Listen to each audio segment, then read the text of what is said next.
Hello students, आज की class में हम अफ्रेड और फियर इन दोनों शब्दों के बारे में पढ़ेंगे। देखिए, जब भी हम इन दोनों शब्दों को यूज़ करते हैं तो ये काफ़ी कंफ्यूज करते हैं हमें। तो आज की वीडियो में मैं आपको अफ्रेड और फियर इन दोनों ही शब्दों के बारे में कुछ इंपॉर्टेंट बातें बताने वाला हूँ। तो देखिए, सबसे पहली बात तो जो आपको अपने माइंड में रखनी है वो है कि अफ्रेड जो होता है ये होता है एडजेक्टिव, और जो फियर होती है ये होती है वर्ब। हालांकि जो फियर होता है ये शब्द हम नाउन की तरह भी यूज करते हैं, लेकिन नाउन को हम इस वीडियो में शामिल नहीं करेंगे। हम इस वीडियो में इसको वर्ब के रूप में ही देखेंगे। ठीक है, वर्ब के रूप में हम इसको कैसे यूज़ करते हैं। तो चलिए कुछ एग्जांपल्स लेते हैं। उन एग्जांपल्स के द्वारा मैं आपको समझाने की कोशिश करता हूँ कि इनको हम कैसे यूज़ करते हैं। तो सबसे पहले हम लेते हैं अफ्रेड को। तो जैसा कि मैंने बताया कि अफ्रेड जो वर्ड होता है इसको हम एडजेक्टिव की तरह यूज़ करते हैं। ये एक एडजेक्टिव होता है। तो जब हम इसको एडजेक्टिव के रूप में यूज़ करते हैं तो इसका पहले तो मीनिंग देख लेते हैं। मीनिंग क्या होता है? मीनिंग होता है डर लगना। ठीक है, तो डर लगने को कहते हैं ना, जो डर लगना होता है उसको कहते हैं अफ्रेड। ये एडजेक्टिव की तरह यूज होता है। तो ये जो अफ्रेड वर्ड है, ये अफ्रेड और किससे डर लगता है? वो वस्तु या वो पर्सन, इन दोनों के बीच में हम ऑफ प्रीपोजिशन का यूज करते हैं। जैसे एग्जांपल देखिए, he is afraid of darkness, उसे अंधेरे से डर लगता है। तो देखिए, डर लगता है अफ्रेड और किससे? डार्कनेस से। तो दोनों के बीच में देखिए ऑफ प्रीपोजिशन लिखा है। जैसे अगर मैं लिखता हूँ कमल को उसके पापा से डर लगता है, तो मैं क्या लिखूँगा? Kamal is afraid of his father. ठीक है, तो यहाँ पे देखिए अफ्रेड डर लगता है, अब किससे डर लगता है? उसके फादर से, तो हिज फादर। इन दोनों के बीच में देखिए ऑफ प्रीपोजिशन का यूज़ किया है। तो सबसे पहला पॉइंट तो आपको ये ध्यान रखना है कि अफ्रेड अर्थात डर लगना, तो किससे डर लगता है? उस पर्सन या उस व्यक्ति, और ये अफ्रेड, इन दोनों के बीच में आपको ऑफ प्रीपोजिशन का यूज़ करना है।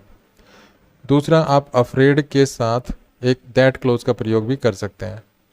जहाँ पर हम अफ्रेड यूज करते हैं तो अफ्रेड के बाद आप दैट क्लोज का प्रयोग कर सकते हैं। जैसे सेकंड एग्जांपल देखिए, सी इज़ अफ्रेड दैट सी में फॉल। अब यहाँ पर देखिए अफ्रेड का प्रयोग हुआ है और अफ्रेड के बाद देखिए दैट क्लोज का प्रयोग कर रखा है, दैट क्लोज। ठीक है, नेक्स्ट देखिए, I am not afraid to say what I think. तो यहाँ पर हम देख रहे हैं कि जो अफ्रेड है, ये जो अफ्रेड है, यहाँ पर हमने देखिए टू इन्फिनेटिव का प्रयोग भी किया है, टू प्लस वर्ब की फर्स्ट फॉर्म। तो ये टू इन्फिनेटिव, ये इन्फिनेटिव फ्रेज है। तो इस तरह से आप अफ्रेड के बाद इन्फिनेटिव फ्रेज का प्रयोग भी कर सकते हैं। तो यहाँ पर हमने क्या सीखा है कि जो अफ्रेड वर्ड होता है, अफ्रेड के बाद हम ऑफ प्रीपोजिशन का प्रयोग करते हैं उस पर्सन या उस वस्तु को कनेक्ट करने के लिए जिससे हमें डर लगता है। उसके बाद अफ्रेड के बाद हम दैट क्लोज का प्रयोग भी कर सकते हैं, और हम टू इन्फिनेटिव फ्रेज जो होती है उसका प्रयोग भी हम कर सकते हैं। नेक्स्ट है फियर। तो देखिए, जब हम फियर वर्ड को वर्ब की तरह यूज करते हैं तो ये एक ट्रांजिटिव वर्ब होती है। ठीक है, इसको हम एक ट्रांजिटिव वर्ब की तरह यूज करते हैं। जैसे एग्जांपल देखिए, कमल फियर्स हिज फादर। कमल अपने पापा से डरता है। तो यहाँ पर फियर एक वर्ब है, और किससे डरता है? His father. तो ये इसके बाद, इस फियर वर्ब के बाद हमने इसको लिख दिया, और ये फियर जो है यहाँ पर एक ट्रांजिटिव वर्ब है। तो फियर को अगर हम डरने के अर्थ में यूज करते हैं तो फियर एक वर्ब होती है, और इसके बाद किससे डर लगता है? उस पर्सन या उसको हम, उस पर्सन या थिंग, मतलब जो ऑब्जेक्ट होता है उसको हम लिख देते हैं फियर के बाद। बीच में हमें किसी प्रीपोजिशन के लगाने की ज़रूरत नहीं होती है।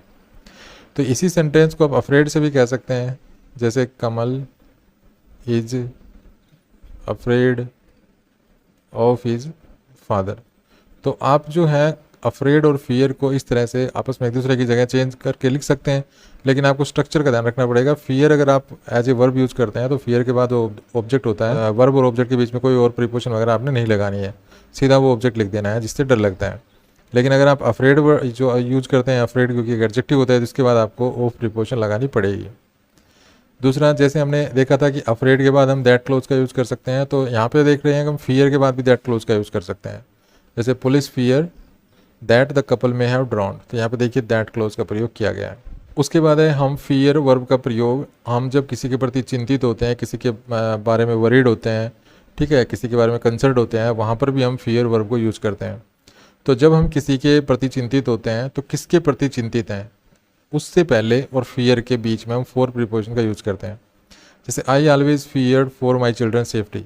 मैं हमेशा अपने बच्चों की सेफ्टी के बारे में चिंतित रहता था। तो यहाँ पे देखिए फियर वर्ब का यूज़ किया गया है, और किसके बारे में चिंतित रहता था, किसके बारे में वरीड था? My children safety. तो इन दोनों के बीच में देखिए फोर का प्रयोग किया गया है। यहाँ पर हम दिखा रहे हैं कि जो डर था वो किसके लिए था। ठीक है, तो किसके लिए डर था, तो उसके लिए हम फोर प्रीपोजिशन का यूज़ करते हैं फियर के बाद। तो इस तरह से हम अफ्रेड और फियर ये जो दो शब्द हैं इनको ऐसे यूज़ करते हैं। तो जब आप इनको यूज़ करें तो आपको थोड़ा केयरफुल रह के इनको यूज़ करना है। उसके बाद कई बार हम ये फ्रेज़ यूज़ करते हैं आई एम अफ्रेड। तो आई एम अफ्रेड का मतलब होता है आई एम सॉरी। ठीक है, अगर हम कहते हैं आई एम अफ्रेड दैट, मतलब अफ्रेड के बाद जो हम दैट क्लोज का यूज़ करते हैं तो इसका मतलब होता है I am sorry to tell you that. ठीक है, कि मुझे आपको ये बताने में अफसोस हो रहा है। तो इस फ्रेज़ का प्रयोग हम जो है दो सिचुएशंस में करते हैं।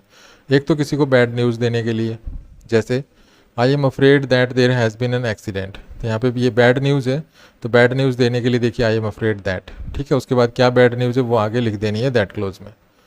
दूसरा, जब हम किसी को इनकार करते हैं, ठीक है, एपोलॉजिटिकली जब रिफ्यूजल होता है तो उसके लिए भी हम ये जो है आई एम अफ्रेड इस फ्रेज़ को यूज़ करते हैं और उसके बाद दैट क्लोज का प्रयोग करते हैं। जैसे I am afraid that I can not help you, तो यहाँ पे देखिए आई एम अफ्रेड दैट और उसके बाद किस चीज़ को हम जो रिफ्यूजल क्या है उसको हम लिख देते हैं। जैसे I can not help you, मैं किसी को मदद करने के लिए मना कर रहा हूँ कि भाई मैं आपकी मदद नहीं कर सकता, तो यहाँ पर हम देखिए आई एम अफ्रेड जो है यहाँ पर ये लिखा है हमने। तो जब हम किसी को अपोलॉजिटिकली रिफ्यूज़ कर रहे हैं किसी चीज़ के लिए तो उससे पहले भी हम आई एम अफ्रेड दैट ये फ्रेज़ यूज़ करते हैं, और जब हमें कोई बैड न्यूज़ देनी हो तो उससे पहले भी हम आई एम अफ्रेड दैट ये फ्रेज़ यूज़ करते हैं। उसके बाद नेक्स्ट पॉइंट है कि जब आप अफ्रेड का प्रयोग करते हैं तो अफ्रेड को आप नाउन से पहले यूज नहीं कर सकते। ठीक है, नाउन से पहले, क्योंकि एडजेक्टिव होता है तो एडजेक्टिव को हम नाउन से पहले यूज़ करते हैं मोस्टली, लेकिन अफ्रेड जो एडजेक्टिव है इसको हम नाउन से पहले यूज़ नहीं करेंगे। जैसे कमल इज़ अफ्रेड, तो यहाँ पे कमल है ये, तो कमल इज़ अफ्रेड, तो देखिए अफ्रेड है, लेकिन अफ्रेड जिस नाउन को मॉडिफाई कर रहा है वो पहले लिखा है, इसके बाद नहीं लिख रखा। मतलब अफ्रेड के बाद आप वो नाउन नहीं लिख सकते जिस नाउन को ये अफ्रेड एडजेक्टिव मॉडिफाई करता है। मतलब अगर आप अफ्रेड के बाद में नाउन यूज़ करना ही चाहते हैं तो आपको अफ्रेड वर्ड यूज़ नहीं करना है बल्कि कोई दूसरा वर्ड यूज़ करना पड़ेगा। तो जैसे कमल इज़ ए फ्राइटेंड मैन, तो यहाँ पे हमने देखिए फ्राइटेंड वर्ड यूज़ किया था, फ्राइटेंड के बाद आप नाउन यूज़ कर सकते हैं। ठीक है, आप ऐसे नहीं कर सकते एन अफ्रेड मैन, ये गलत हो जाएगा। और अफ्रेड जो एडजेक्टिव है इसका प्रयोग मोस्टली जो लिंकिंग वर्ब्स होती हैं उनके बाद किया जाता है। तो जैसे यहाँ पे देखिए लिंकिंग वर्ब है कमल इज़ अफ्रेड। तो इस वीडियो में इतना ही। Thanks for watching this video. अगर ये वीडियो अच्छा लगा तो प्लीज़ लाइक कीजिए, शेयर कीजिए, चैनल को सब्सक्राइब करना ना भूलें। बाय।